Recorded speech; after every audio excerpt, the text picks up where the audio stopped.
അമുസ്ലിമായ ഒരു വ്യക്തി വന്നുകൊണ്ട് ഒരു മുസ്ലിം പണ്ഡിതനോട് ചോദിച്ചു, എന്തുകൊണ്ടാണ് ഇസ്ലാമിലെ സ്ത്രീകളെ അന്യപുരുഷന്മാർക്ക് കൈ കൊടുക്കുന്നതിൽ നിന്ന് വിലക്കിയിരിക്കുന്നത് എന്ന്. അപ്പൊ ഈ പണ്ഡിതൻ തിരിച്ചു ചോദിച്ചു, നിങ്ങൾക്ക് ബ്രിട്ടീഷ് രാജ്ഞി എലിസബത്തിന് കൈ കൊടുക്കാൻ പറ്റുമോ എന്ന്.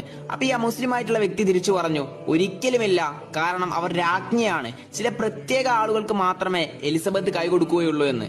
അപ്പൊ ഈ പണ്ഡിതൻ തിരിച്ചു പറഞ്ഞു, ഇസ്ലാമിലെ സ്ത്രീകൾ എല്ലാവരും രാജ്ഞികളാണ്, അവർ അന്യപുരുഷന്മാർക്ക് കൈ കൊടുക്കുകയില്ല എന്ന്. അപ്പോൾ അമുസ്ലിമായ ആ വ്യക്തി വീണ്ടും ചോദിച്ചു, എന്തുകൊണ്ടാണ് ഇസ്ലാമിലെ സ്ത്രീകൾ ശരീരം മുഴുവൻ മറച്ച് നടക്കുന്നത് എന്ന്. അപ്പോൾ ആ പണ്ഡിതൻ പുഞ്ചിരിച്ചുകൊണ്ട് രണ്ട് പലഹാരങ്ങൾ എടുത്തു. അതിൽ ഒന്നിന്റെ കവർ പൊട്ടിച്ചും രണ്ടാമത്തതിന്റെ കവർ പൊട്ടിക്കാതെയും നിലത്തേക്ക് വലിച്ചെറിഞ്ഞു. ശേഷം ആ വ്യക്തിയോട് ചോദിച്ചു, ഇതിൽ നിന്ന് ഒന്ന് തിരഞ്ഞെടുക്കാൻ പറഞ്ഞാൽ നിങ്ങൾ ഏതായിരിക്കും തിരഞ്ഞെടുക്കുക? അപ്പോൾ ആ വ്യക്തി പറഞ്ഞു, തീർച്ചയായും കവറുള്ളത്, കാരണം അതിന് യാതൊരു കേടുപാടുകളും സംഭവിച്ചിട്ടുണ്ടാകില്ല എന്ന്. അപ്പോൾ ആ പണ്ഡിതൻ പറഞ്ഞു, അതുകൊണ്ട് തന്നെയാണ് ഞങ്ങൾ ഇസ്ലാമിലെ സ്ത്രീകളെ അങ്ങനെ സംരക്ഷിക്കുന്നതും അവർ ആർക്ക് വേണ്ടിയാണോ ഒരുങ്ങുന്നത് അവർക്ക് വേണ്ടി അവരെ സംരക്ഷിക്കുന്നു എന്ന്. അമുസ്ലിമായ ഒരു വ്യക്തി വന്നു